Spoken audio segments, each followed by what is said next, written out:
구독자 여러분 안녕하십니까. 오늘 사무엘하 2장 같이 보도록 하겠습니다.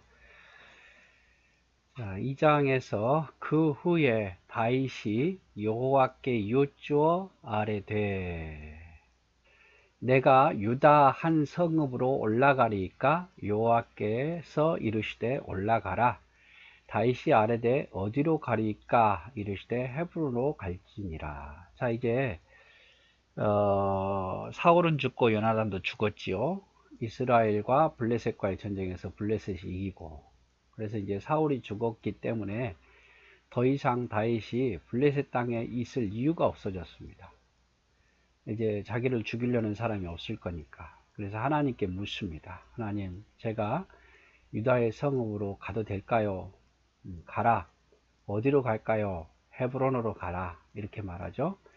그래서 다윗이 그의 두 아내 이스라엘 여인 아히노함과 갈멜 사람 나발의 아내였던 아비가일을 데리고 그리로 올라갈 때에 또 자기와 함께 한 추종자들과 그들의 가족들을 다윗이 다 데리고 올라가서 헤브론 각 성읍에 흩어져 살게 하니라. 유다 사람들이 와서 거기서 다윗에게 기름을 부어 유다 족속의 왕으로 삼았더라. 어떤 사람이 다윗에게 말하여 이르되 사울을 장사한 사람은 길르앗 야베스 사람이다 하매. 자, 헤브론은 유다 지파에 속한 곳이죠. 여러분 잘 알고 있는 갈렙이 헤브론을 정복하잖아요. 유다 지파이고 다윗도 유다 지파입니다. 그러니까 고향 사람들에게 간 거예요. 그래서 고향 사람들은 다윗을 좋아했을 것이고 유다 지파의 왕으로 삼습니다. 환영하면서. 근데 이제 다윗이 블레셋 땅 아기스에게로 갈 때는 하나님께 묻지 않았어요. 그러니까 두려울 때는 묻지 않았는데 돌아올 때는 하나님께 묻습니다. 하나님께 물어요. 참 다행인 건 사실이죠. 갔을 때도 물었으면 하나님 반대하셨을 텐데 갈 때는 묻지 않고 올 때만 이제 묻는. 헤브론이라는 것은 예루살렘에서 남서쪽으로 40km 지점에 있었고 유다 지파의 중심지였고 다윗도 유다 지파였고 헤브론은 갈렙이 정복한 땅이었습니다. 그래서 나중에는 이제 예루살렘이 중심이 되지만 그 전까지는 헤브론이 중심이 되죠. 그래서 다윗이 기름 부음 받는데 첫 번째는 사무엘에게 기름 부음 받죠. 그리고 두 번째는 유다 장로들에게 왕으로 기름 받고 세 번째로 모든 지파의 장로에게 기름을 받습니다. 이렇게 세 번 기름 부음 받은 거. 세 번입니다. 자, 그런데 어떤 사람이 사울의 시체를 길르앗 야베스 사람들이 훔쳐다가, 우리 앞에서 보았지만 훔쳐다가 장례를 치렀다 이 말을 듣고 다윗이 감사의 말을 전합니다. 길르앗 야베스 사람들에게. 다윗이 길르앗 야베스 사람들에게 전령을 보내 그들에게 이르되 너희가 너희 주 사울에게 이처럼 은혜를 베풀어 그를 장사하였으니 여호와께 복을 받을지어다. 이 길르앗 야베스 사람들은 우리가 사무엘 상에서도 보았지만 사울이 이들을 건져줬잖아요. 암몬 사람들에게 공격당할 때 사울이 건져준 사람들의 그 은혜를 잊지 않고 사울이 죽었다는 말을 듣고 성벽에 박혀 있던 그 사울의 시체를 멀리 빼돌려서 화장도 하고 장례도 치러졌죠. 그래서 다윗도 이들에게 칭찬합니다. 이렇게 사울에게 은혜를 베풀어 주어서 고맙다. 너희는 복을 받을지어다. 너희가 이 일을 하였으니 이제 여호와께서 은혜와 진리로 너희에게 베푸시기를 원하고 나도 이 선한 일을 너희에게 갚으리니 이제 너희는 손을 강하게 하고 담대히 할지어다. 너희 주 사울이 죽었고 또 유다 족속이 내게 기름을 부어 그들의 왕으로 삼았음이라 하니라. 길르앗 야베스 사람들은 사울을 좋아하겠죠. 다윗보다. 그러니까 사울의 아들과 다윗 편에 어느 편에 가깝겠습니까? 사울의 아들 편에 가까운 거예요. 그러니까 다윗이 미리 또 기름 부음 받은 왕을 이렇게 잘 대우해 줬으니까, 장례를 치러 줬으니까 그런 고마움도 있지만 가장 적을 아군으로 만들기 위해서 미리 이렇게 사선을 보내서 축복을 빈 거죠.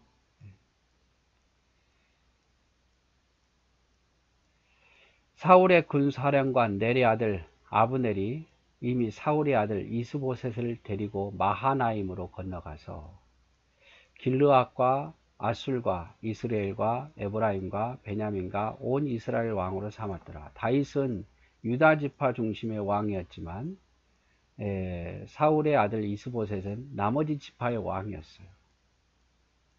그 일을 주도한 사람은 넬의 아들 아브넬이고 군대 장관이었죠.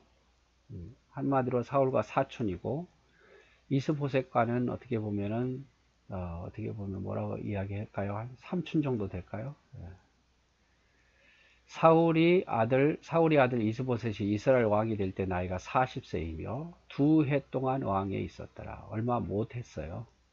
나중에 아브넬이 배신하고, 유다 족속은 다윗을 따르니 다윗이 헤브론에서 유다 족속의 왕이 된 날수는 7년 6개월이었더라. 7년 6개월 동안 여기서 왕이 되고, 40년 중에 여기서 7년 6개월이고요. 나머지 빼면 32년 6개월을 온 이스라엘의 왕 노릇을 한 거죠. 다윗이.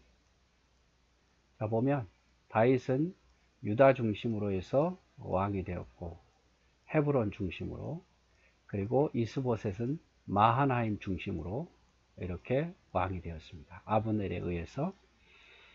그리고 그 당시의 생정은 사울의 수도였던 기브온이죠.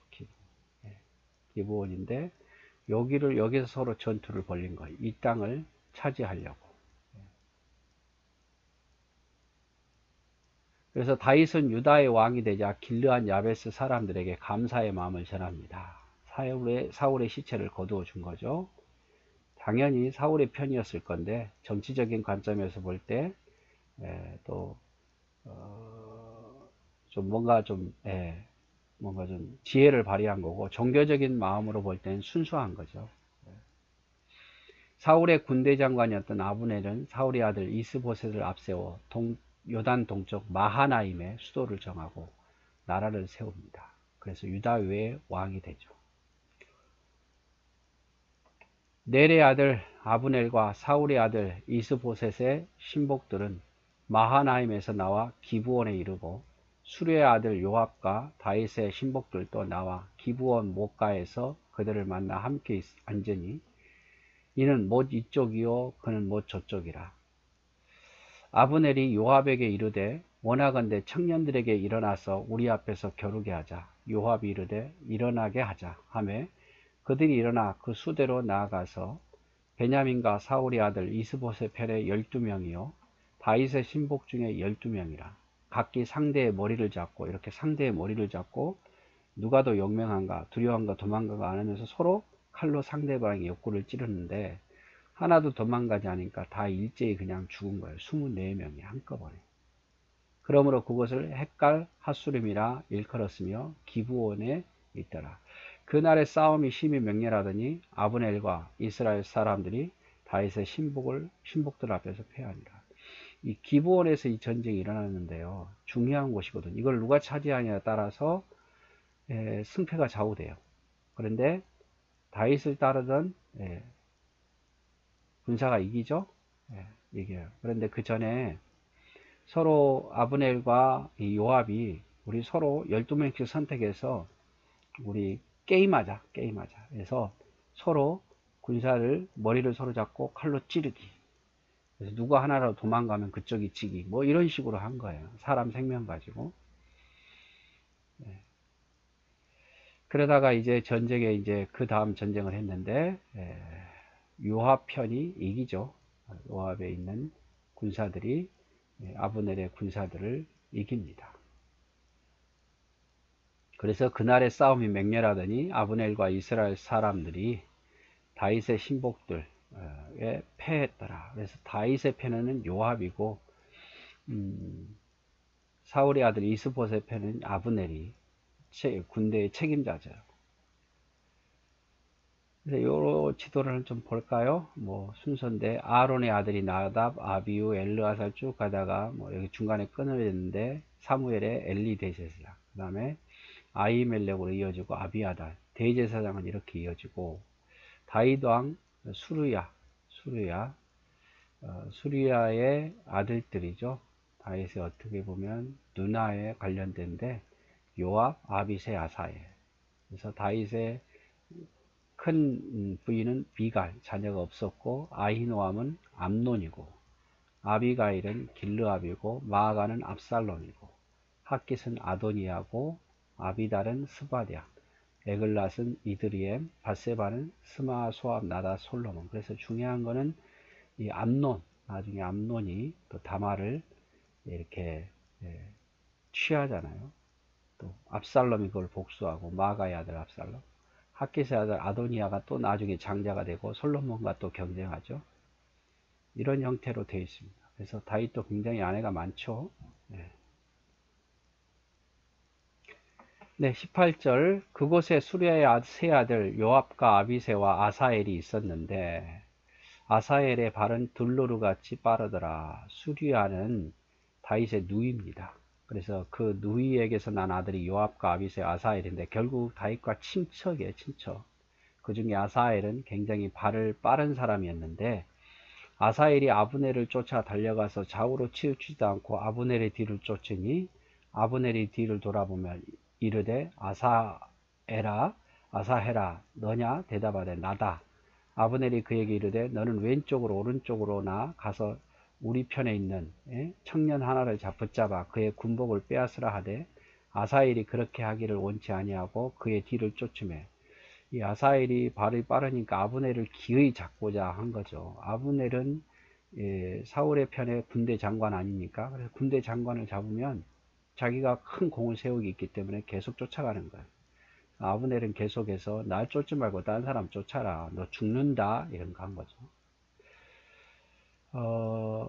아브넬이 다시 아사엘에게 이르되 너는 나 쫓기를 그치라. 내가 너를 쳐서 땅에 엎드려지게 할 까닭이 무엇이냐. 그렇게 하면 내가 어떻게 너 형 요압을 볼 수 있겠느냐.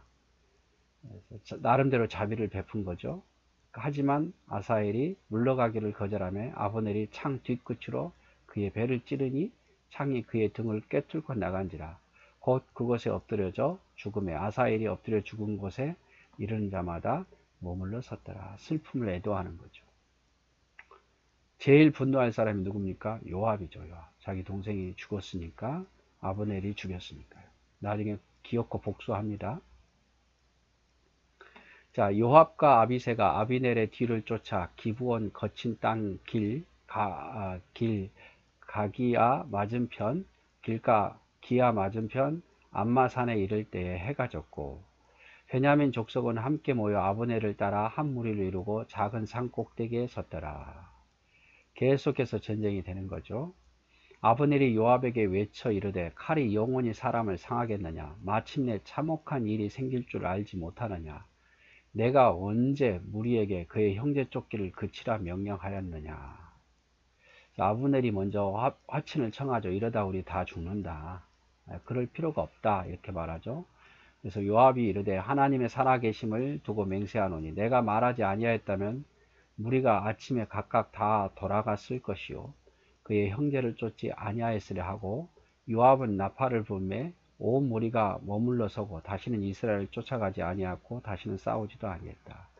그래서 서로 아브넬과 요압의 합의하에 이제 서로 더 이상 싸우지 않고 각기 돌아가죠.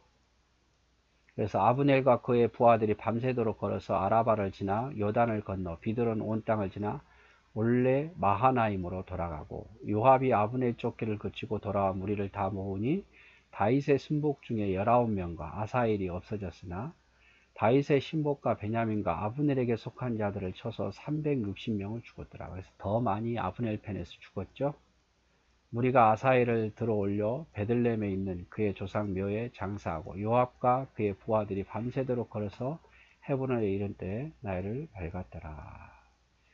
그래서 이 장은 어떻게 보면은 같은 동족 간의 싸움, 하나님이 기뻐할 일이 아니에요.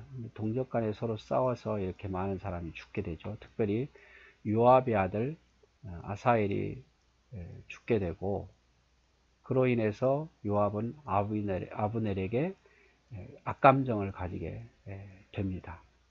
그래서 사울이 죽고 이 장에서는 사울이 죽고 이제 다윗은 유다 지파 헤브론에서 유다의 왕이 되고, 아브넬에 의해서 사울의 아들 이스보셋이 마하나임에서 통치하는. 그런데요, 그러다가 기브온에서 전쟁이 일어났는데 서로 많은 피해가 되는, 동족 간의 죽임을 되는 그런 일이 오늘 있었죠. 자, 여기까지 보도록 하겠습니다. 사랑하고 축복합니다.